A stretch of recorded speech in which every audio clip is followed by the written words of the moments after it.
We're really going to talk about injury prevention with adolescent athletes today. In the last 5 to 7 years, we've had an uptick in injuries across the board, both male and female, upper extremity, lower extremity, and spine injuries that we nearly have not seen before. It's multifactorial. One is, number one, our athletes are starting to compete at an earlier and earlier age. Our athletes are being coached at a higher level at a much earlier age. And there's a specificity of training where our athletes are actually training in one specific athletic event. So they're either baseball, soccer, softball. So their specificity of training actually hurts our athletes because they're less dynamic. So the idea is that we want to start activating or doing strength training earlier on in their athletic development, and that way we can actually build a better athlete as their skill set develops at the same level. So what we're seeing right now in the United States, we have a high level of skill at an earlier age while their bodies still have not developed to that point. And what's happening is at the time that we see that they start to develop with girls 12, 13, boys 14, 15, we see an uptick in injuries because they've actually now stressed their systems out, and we actually have overuse injuries much earlier on than we used to think about. So when we think about our athletes, when we look at the injuries we see, we kind of look at what's the origin. How do we prevent something? Well, we kind of work backwards, or actually we actually reverse engineer what we're finding. And what we're finding is that our athletes are basically built from the shoulders to the hips, okay? Earlier on, we see breakdowns between the upper thoracic area stability and pelvic stability in all of our athletes, especially females 11, 12, 13, especially boys 13, 14, 15. And what we find, turn around, people talk about core activation, and we define the core. We kind of feel that the core is really has multiple parts. Everyone thinks of the core as being the abdominal wall. Actually, the core starts from scapular stability and hip activation. And we want to train the body in kind of a crossed pattern, because how we move and how we actually function is really based on how we develop. And we develop movement based on how we crawl at an infant. So crawling, walking, and running, and actually now all of our single arm athletes and all of our throwing, swinging, any of those things are actually a component of how we develop from a motor standpoint. So we need to train based on how the brain thinks of movement, okay? So we always start, and we're just going to kind of go through our development program. We want to start from the bottom up with our athletes. We kind of feel the biggest issue is that pelvic stability goes away, and they make up for it with movement either in the thoracolumbar area or the scapular shoulder area to make up for a weakness that occurs either from length of bone, so during a growth spurt, or during a developmental stage where they may become more athletic or have more skills they're developing with their body not being ready for it. So I'm going to start off with just putting this on your ankles. Go ahead and put that on for me. Now, our basic startup exercise we're going to do is just a monster walk. We want to put them in a kind of an athletic position.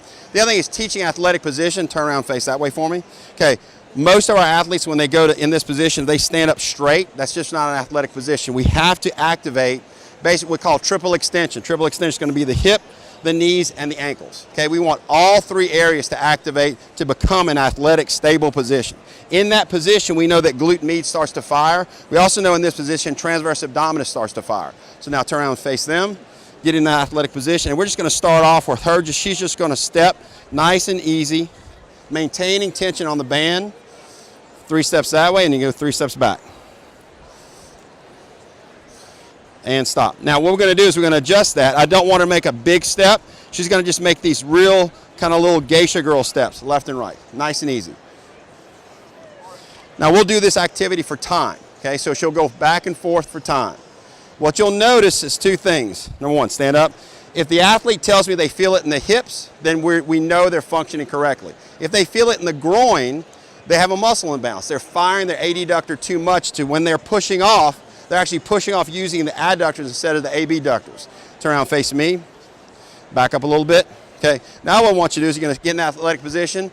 You're going to come sweep around, and sweep around. Good. And then backwards.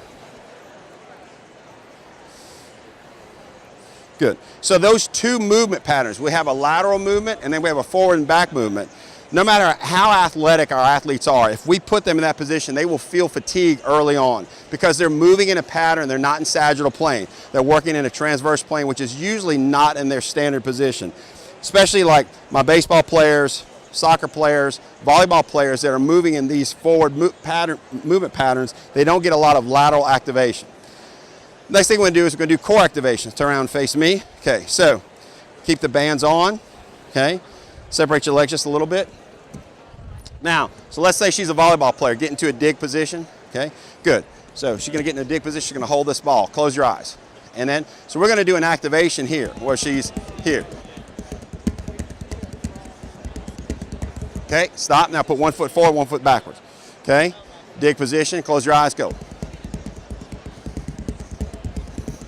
Reverse. Good. And hold. Stop. Okay, so what we're doing is, as soon as I put these bands on, I know I get glute med activation. When I get her into that athletic position that she's in, I'm getting her core to fire, and her heart rate's going to go up quicker because I'm adding speed of contraction. Our biggest issue with rehab, our biggest issue with prevention is that we don't train them at the speed of the athletic event. We cannot return them to that athletic event if we don't add some form of speed of contraction. This is a safe way to initiate it. So we can have a post-op ACL that's doing this, or a 12-year-old female that's developing into a volleyball player or a softball player, and I'm worried about her having an ACL, okay? This is kind of, our ACL prevention program is no longer just single limb stance. It really has to go from the scapular stabilization all the way to the hips and pelvis. If we stabilize this, this is where we build our athletes. If they look muscular distally, they're not an athlete in my opinion. So take those bands off. So take your shoes off and put your feet in the middle of these. Yeah. Feet in the two middle. So, no, one on each loop.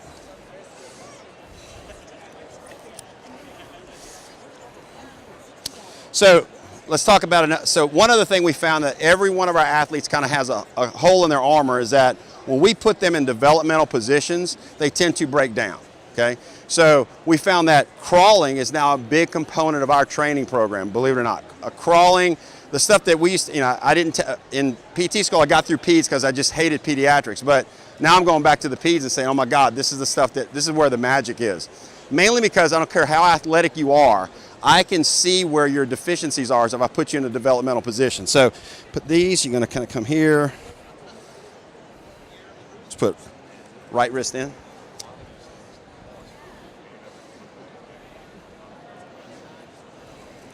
Left wrist in. Okay, so palms up.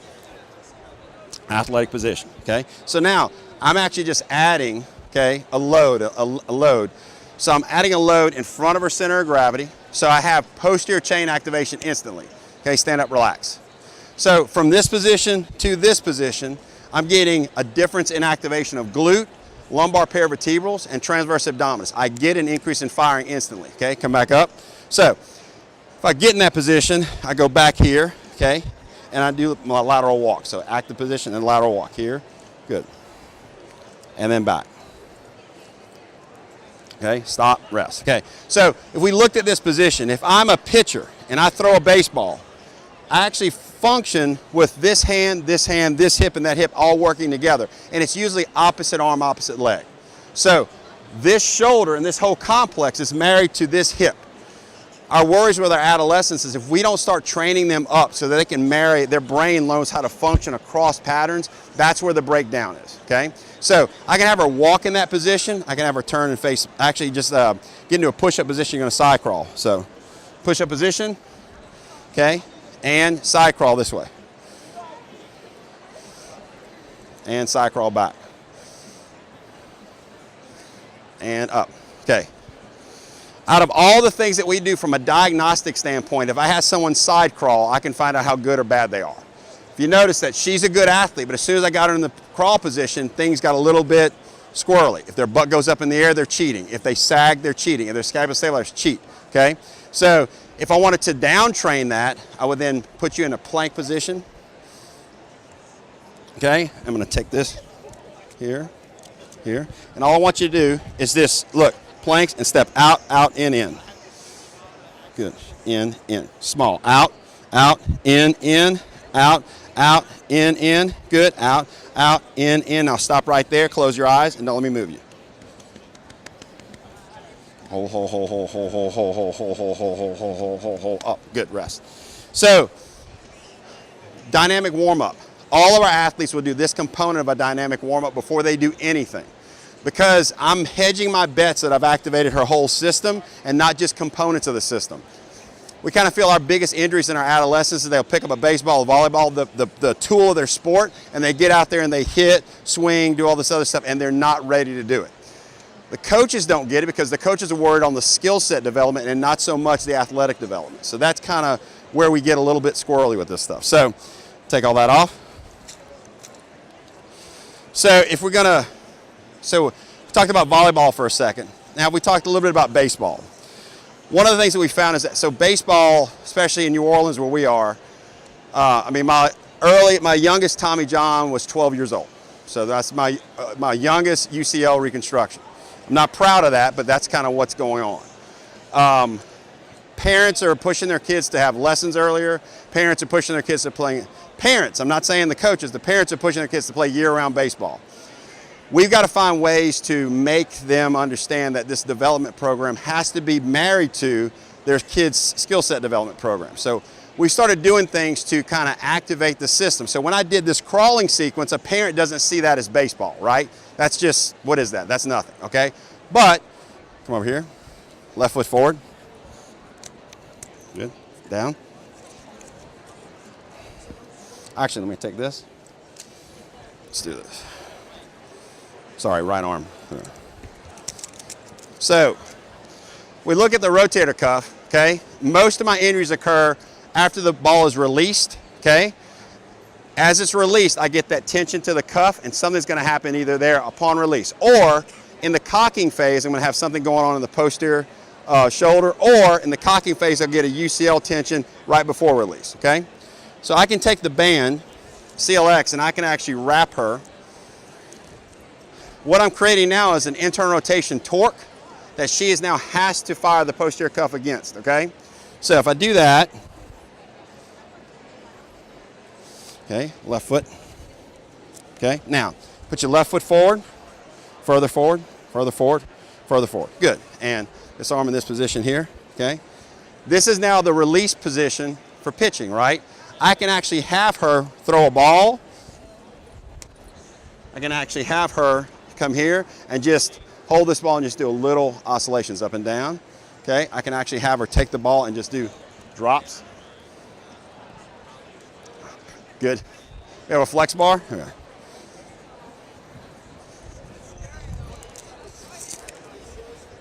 So we talked about speed of contraction, okay? So perturbation training is something we like to do with our baseball players. So imagine part of their warm-up now with our little leaguers, they'll get in this position and they'll hold this for 5 seconds and oscillate. Okay, front knee bent, good. Oscillate, oscillate, oscillate. So when she's doing this, I get activation of the lower trap, I get activation of serratus in this position here. So I'm getting that activation, good, awesome. Let's take this off, this off, this off. Awesome, awesome, awesome. There. Let's bring this forward. So, actually we won't do this, we'll do. So single leg stance on there. One other component, or actually a station we'll have with all of our athletes, whether upper body, lower body, baseball, football, basketball, having a balance component is one of the things we've seen, we think that we've missed the boat on.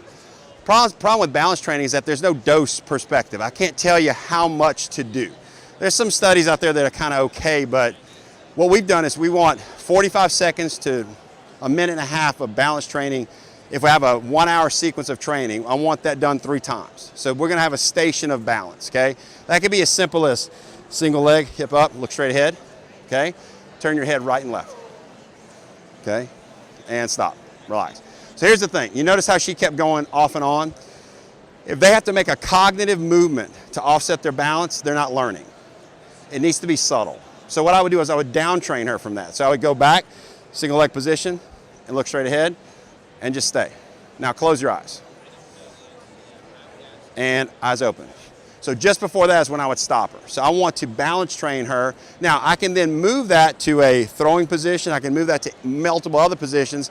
You want to start implementing the position of the sport early on in your either rehab or your prevention program, so the kids and the parents see that this is what we need to do. It's part of what we need to do.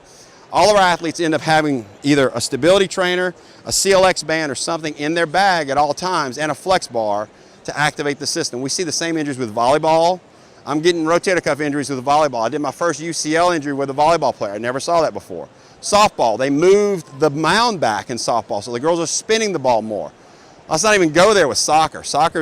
Women's soccer could be the most violent sport I've ever seen, because I think they're just meaner, but women's soccer is just a big deal for us, and we're seeing where can we do things from a scapular stabilization standpoint and from a balance standpoint to help either offset the injuries they get from heading the ball, or God forbid they head another girl. That's kind of some of the things we're looking at. ACL tears. We're seeing 12, 13, 14-year-olds that if we don't start hip activation now, when they gain weight, they have hips get wider, all that good stuff. If we don't really train them up on that side, we will lose them. Our better athletes are the ones that are getting their ACLs torn. And kids are losing possible scholarships. So I guess the focus of the whole thing would be trying to make sure that we start building our athletes at the same level that their skill set development is. And honestly, it's about money. These lesson coaches and these whole groups, these travel groups, it's all about you're paying $1,000, $2,000 for your child to play. And the number one question that started coming up last year was a parent in, I think it was California, asked the travel ball group after their son just had Tommy John surgery, what are you guys doing to prevent this? Nothing. As clinicians, we need to be in that realm. We need to go out there and talk to these groups and say, what are you doing? Not from the standpoint, hey, we're going to get more business. You're liable now. The group is liable. Because I'm a smart attorney and my son's got a chance to go college scholarship and he tears his UCL in your travel ball team, I'm going to sue you because you don't have a program in place to prevent this. I think that our profession is primed for the group to actually understand this, because it's movement. We know movement better than anybody. We know how it breaks down. We should know how to prevent it from breaking down. And the interesting thing is that some of the stuff that we're doing now, strength coaches have been doing it for years. They just didn't know what they were doing. Now we know why they were doing it. One real touch on Olympic lifting. People talk about Olympic lifting, and I think CrossFit's big now, all that good stuff. It's about technique, and it's about, we use components of Olympic lifting with our athletes. What's interesting is that the glute activation we get with monster walks is very similar from a clean pull. So I'm using a safer model with earlier athletes to get the same muscle activation as a very dangerous lift, a clean, a hang clean, snatch, that kind of thing. We don't teach that anymore to our athletes, but we teach the component movements. Now we can actually use bands to kind of facilitate the same thing in a 9-year-old. It's not lifting weights, it's activation. Got it? Good? Any questions? Have fun.